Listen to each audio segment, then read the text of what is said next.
ছাব্বিশের নির্বাচন একদম দোরগোড়ায় দাঁড়িয়ে এই সময় একজনের নাম প্রতিটা নির্বাচনে উঠে আসে। কে সে? বীরভূমের বেতাজ বাদশাহ অনুব্রত মণ্ডল। চড়াম চড়াম ঢাক বাজানো, নকুলদানা বিলি, একের পর এক ভাষণ। আর এই ভাষণের ঝুলি নিয়ে নির্বাচনের আগে ময়দানে নেমে পড়েন অনুব্রত মণ্ডল। প্রতি বছরই অনুব্রত মণ্ডলের একের পর এক ভাষণ নির্বাচনে কোথাও যেন একটা রসদ জুগিয়ে গেছে। কিন্তু এবার অনুব্রতকে টার্গেট করলো অমিত শাহ।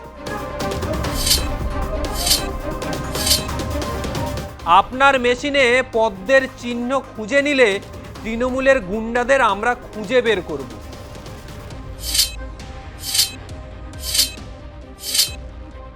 সোমবার দুপুরে বীরভূমের বোলপুরে পল্লীমঙ্গল ক্লাবের মাঠে নির্বাচনী জনসভা থেকে ফের একবার রাজ্যের শাসক দলকে তোপ দাগলেন কেন্দ্রীয় স্বরাষ্ট্রমন্ত্রী অমিত শাহ। ক্ষমতায় এলে কাটমানি ও সিন্ডিকেটওয়ালাদের উল্টো করে ঝুলিয়ে সোজা করার হুঁশিয়ারি দেন তিনি। এদিন ফের অনুপ্রবেশ ইস্যুতে তৃণমূল সরকারকে তোপ দাগেন অমিত শাহ। জনসভায় দাঁড়িয়ে বদলা নেওয়ার হুমকি দিয়েছেন তিনি।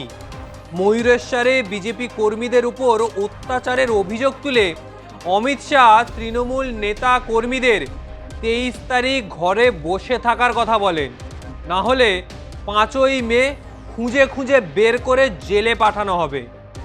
রাজ্যের মানুষ যাতে বোমার জবাব ব্যালটে দেন সেই বার্তা দিয়েছেন অমিত শাহ।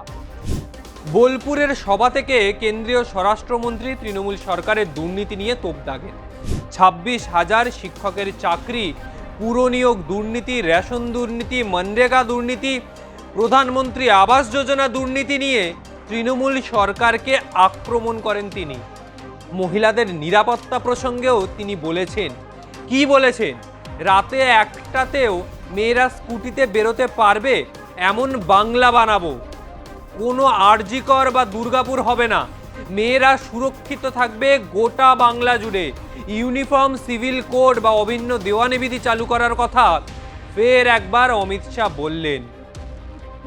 অমিত শাহর অভিযোগ, জল জীবন মিশনের কোটি কোটি টাকা তৃণমূলের গুন্ডারা আত্মসাৎ করে ফেলেছে।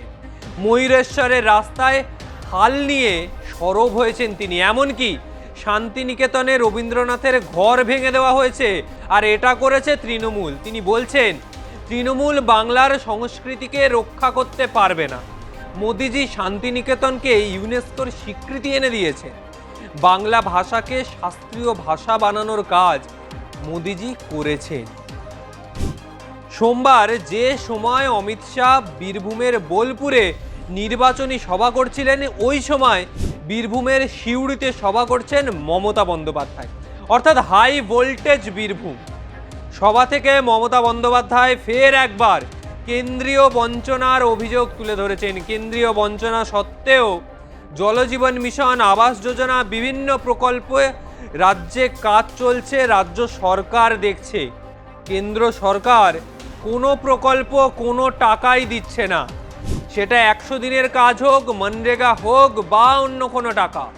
কেন্দ্রীয় সরকার বাংলাকে বঞ্চনা করছে, 1 পয়সা বাংলার জন্য বরাদ্দ করছে না। এই অভিযোগ প্রতিটা নির্বাচনের আগে বারংবার দেখতে পাওয়া গেছে। একদিকে যখন বাংলার সংস্কৃতি, বাংলা ভাষাকে স্বীকৃতি দেওয়া, রবীন্দ্রনাথের বাড়ি নিয়ে যখন ইউনেস্কো স্বীকৃতি, সেই সময় বিজেপি নেতারা বলেন রবীন্দ্রনাথ কোথায় জন্মেছেন? বোলপুরের শান্তিনিকেতন।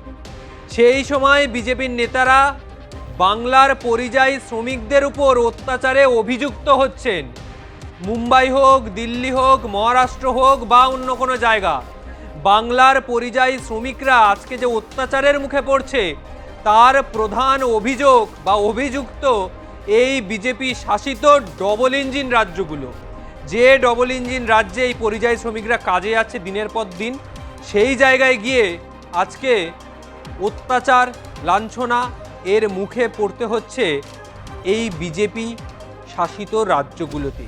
আর এরই অভিযোগ বারবার তৃণমূল করেছে। তবে অনুব্রত মণ্ডল যে মূল টার্গেট এই বীরভূমের মাটিতে বিজেপির, সেই ভয় কিন্তু অমিত শাহ যে পেয়েছেন সেটা স্পষ্ট। অমিত শাহ যে ভয় পেয়ে গেছেন যে বীরভূমে অনুব্রত রয়েছে, বীরভূমের মাটির ভোট যে অনুব্রত মণ্ডল নিজের হাতের তালুতে রেখে পরিচালনা করেন, সেটা অমিত শাহ কিন্তু বুঝে গেছেন।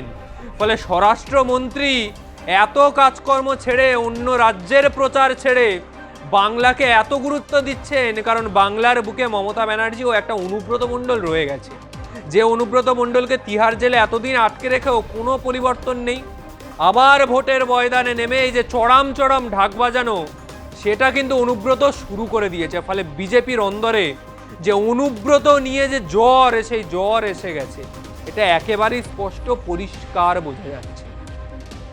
শুধু বীরভূমের রাজনীতি নয়, গোটা বাংলার রাজনীতি এখন অন্য খাতে বইছে, সেটা কিন্তু স্পষ্ট। নির্বাচন দোরগোড়ায়, ফলে নির্বাচনের বিভিন্ন খবর, বিভিন্ন আপডেট প্রতি মুহূর্তে নিয়ে আসবো। আজকের মতো বিদায় নিচ্ছি। ভিডিওটা ভালো লাগলে অবশ্যই লাইক কমেন্ট করবেন, চ্যানেলটি সাবস্ক্রাইব করবেন, আপনার মতামত জানাবেন। বিধানসভার প্রতি মুহূর্তের আপডেট আমরাই নিয়ে আসবো। নমস্কার।